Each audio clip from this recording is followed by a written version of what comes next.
All right, welcome back to the First-Time Homebuyer Survival Series. This is part 17. My name is Steve. I'm a real estate agent in Hamilton, Ontario. So today we are continuing to break down the offer process. We went over pricing yesterday and how you figure out what price makes sense for your home. Before we move on to deposits, I know I promised in the last one we'll be going over that today. I actually want to make another quick point about pricing, and that has to do with lowball offers. So you found a home that you like, it checks all your boxes, it looks solid, and it's priced reasonably based on the market research that we did in the last video. Now, your first thought might be, well, let's lowball them and see what happens. Whoa. Let's slow down a little bit there. You could actually be making a huge mistake by doing that. Look, we all love a good deal, and there's nothing wrong with wanting to save some money, but when a home is solid, it actually fits what you want in a home.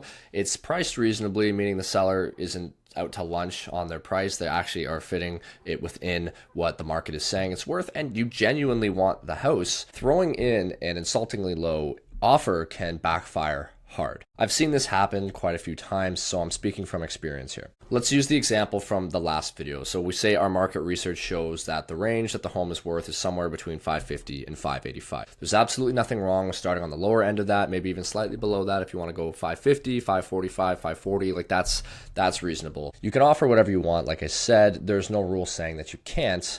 The problem is when you go super far below what the market says it's worth. So let's say 550 is the bottom of the range, and you say, you know what, let's put an offer in at 500, even though there's nothing similar to that sold in the last several months. That is where things can start to fall apart. Remember, sellers are human. They have emotions, they have pride, and sometimes they have fragile egos. When a seller sees an offer that's way below what they believe the home is worth, a few things can happen. They could feel disrespected, they can shut down emotionally, they can decide that you're not worth negotiating with. I've seen this happen before, and that is when a deal dies. Typically, when you submit an offer to them, they have three options. They can just accept it outright.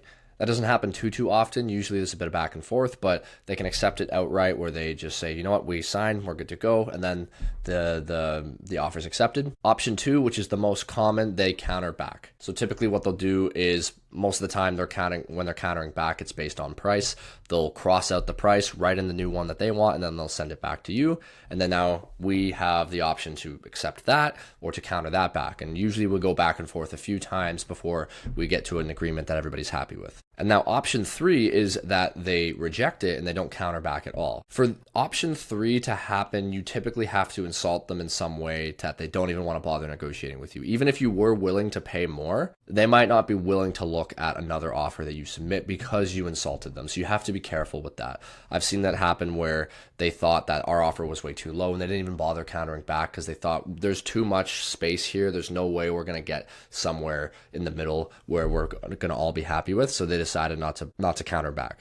The third option is what we want to avoid because that's what shuts down the deal entirely. This is why your market research matters a lot. Understanding the market gives you a realistic range to work within. It helps you avoid offering too high so that you don't overpay, but also helps you avoid offering too low that the deal dies immediately. You want to stay inside the zone where a conversation can happen. So remember, keep in mind, you're not haggling for a used couch on Facebook Marketplace. You're competing with serious buyers who are out there who are actually serious about getting this home. So if you just go around slinging a bunch of lowball offers, you're not going to get them accepted. You're just going to waste a bunch of your time. While you're trying to squeeze a few extra dollars out of them, another buyer is over there submitting the paperwork. Now, again, that being said, like I mentioned before, if the home's been on the market for a long period of time, you do have a little bit more negotiation room with the price in that regard because they have no other offers. But the ones in my experience that still sell relatively quickly are the ones that attract all the buyers, which is probably the one that you want as well. They're the ones that look really good. They're nice homes. They're staged well. They're priced appropriately. Those ones are moving quickly. And you don't want to miss out on that because you were screwing around with your price too much. Because again, the real win is not the lowest price. The real win is getting a home at a price that makes sense in today's market and makes sense for you. Chasing deals for the sake of chasing deals is how people end up getting frustrated, burned out, and stuck in homes they don't even like. And I've seen that where those buyers that go around, they just lowball, and they do that all day. Every day, they never end up buying anything.